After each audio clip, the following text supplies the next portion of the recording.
எல்லோரும் எப்படி இருக்கீங்க? நல்லா இருக்கீங்களா? நேற்று செஞ்ச ரிச் சிக்கனுக்காக நான் அதை எப்படி செஞ்சேன்னு லாங் வீடியோ கொடுக்குறேன்னு. அதான் இது வெங்காயம் தக்காளி மட்டும் மிக்சியில் அரைச்சி கொஞ்சோண்டு உப்பு போட்டு பச்சை மிளகாய் போட்டு வச்சுட்டேன். அதுக்கப்புறமா இஞ்சி பூண்டு சிக்கன் கரம் மசாலா மிளகுத்தூள் ஜீரகத்தூள் கறி மசாலா, இதுக்கு கொஞ்சம் பொருள்லாம் அதிகமாக தேவைப்படும், மஞ்சள் தூள் மிளகாத்தூள் எல்லாம் போடணும். எல்லாத்தையும் எடுத்து வச்சாச்சு. அதுக்கப்புறம் சிக்கன் வச்சு அதில் மஞ்சள் உப்பு போட்டு ஒரு பக்கம் வெந்துட்டு இருக்கும்போது இன்னொரு பக்கம் வானல் வச்சு எண்ணெய் ஊற்றி எண்ணெய் நல்லா காஞ்சதும் பட்டை பூலாம் போட்டுட்டு அதுக்கப்புறமா அதுக்குள்ளே இந்த சிக்கனில் கரம் மசாலா கறி மசாலா மிளகுத்தூள் ஜீரகத்தூள் எல்லாத்தையும் போட்டு நல்லா வெந்ததுக்கப்புறம் அது அப்படியே கிரேவி மாதிரி வெந்துன்னு இருக்கும். நம்ம அதுக்கப்புறம் வானல் வச்சு வானலில் பூப்பட்டை நல்லா காஞ்சதுக்கப்புறம் அரைச்சி வச்ச இஞ்சி பூண்டு இது எல்லாத்தையும் நல்லா போட்டு கலக்கிக்கணும். பச்சை வாசனை போகிற அளவுக்கு கலக்கிட்டு அதுக்கப்புறம் கொஞ்சோண்டு மிளகுத்தூள் மிளகாத்தூள் மட்டும் அந்த வெங்காயம் தக்காளியில் போடணும். அதுக்குள்ளே நம்மளுக்கு இந்த கறி கரெக்டாக வெந்து கரெக்டாக இருக்கும். ஒரு சொட்டு கூட தண்ணியே ஊற்றக்கூடாது. கவுச்சடிக்காமல்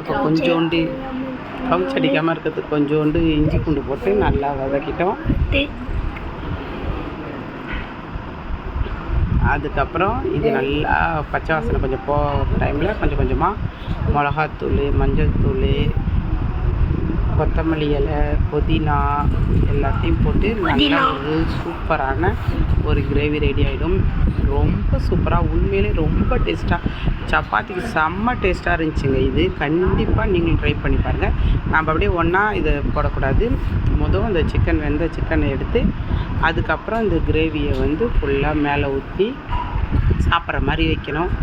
செம்ம டேஸ்ட்டாக சூப்பராக இருக்கும். நம்ம நார்மலாக செய்கிற சிக்கன் கிரேவி மாதிரிலாம் இருக்கவே இருக்காது. இது ரொம்பவே டிஃப்ரெண்ட்டாக சூப்பராக இருக்கும்.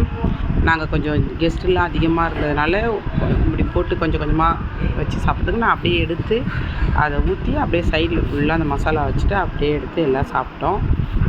செம்ம டேஸ்ட்டாக சூப்பரான ஒரு சிக்கன் ரிச் கிரேவி தாங்க இது.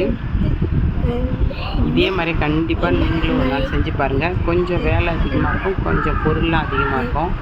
அதனால தான் இது பேர் நாங்கள் ரிச்சின்னு வச்சுட்டோம். எங்கள் வீட்டிலையும் எல்லாருமே ரொம்ப டிஃப்ரெண்ட்டாக சூப்பராக இருக்குது அப்படின்னு சொல்லி சாப்பிட்டாங்க. அதுக்கப்புறம் நம்ம அந்த கறி நான் அப்படியே எடுத்து அதில் ஊற்றி கிண்டிட்டேன். அப்படியே கிண்டாமல் அப்படியே லைட்டாக அப்படியே வச்சாச்சு. அப்புறம் எடுத்து சாப்பிடும்போது மட்டும் அப்படியே எடுத்து சாப்பிட்ற மாதிரி அப்படியே வச்சாச்சு. சைடில் ஃபுல்லாகவே டிஃப்ரெண்ட்டான ஒரு ரிச் குருமா, டேஸ்டான ஒரு ரிச் குருமா. உங்களுக்கு என் சேனல் பிடிச்சிருந்தா சப்ஸ்கிரைப் பண்ணுங்கள், லைக் பண்ணுங்கள், கமெண்ட்டில் சொல்லுங்கள். கண்டிப்பாக ட்ரை பண்ணி பாருங்கள். கண்டிப்பாக இதே மாதிரி நீங்கள் ட்ரை பண்ணி பாருங்கள். ட்ரை பண்ணி பார்த்துட்டு டேஸ்ட்டு உங்களுக்கு பிடிச்சிருக்குன்னா கண்டிப்பாக நீங்களும் கமெண்ட்டில் எழுதுங்க. இது நாங்கள் எங்கள் அம்மா வீட்டுக்கு வந்திருக்கோம், அங்கே தான் செஞ்சோம்.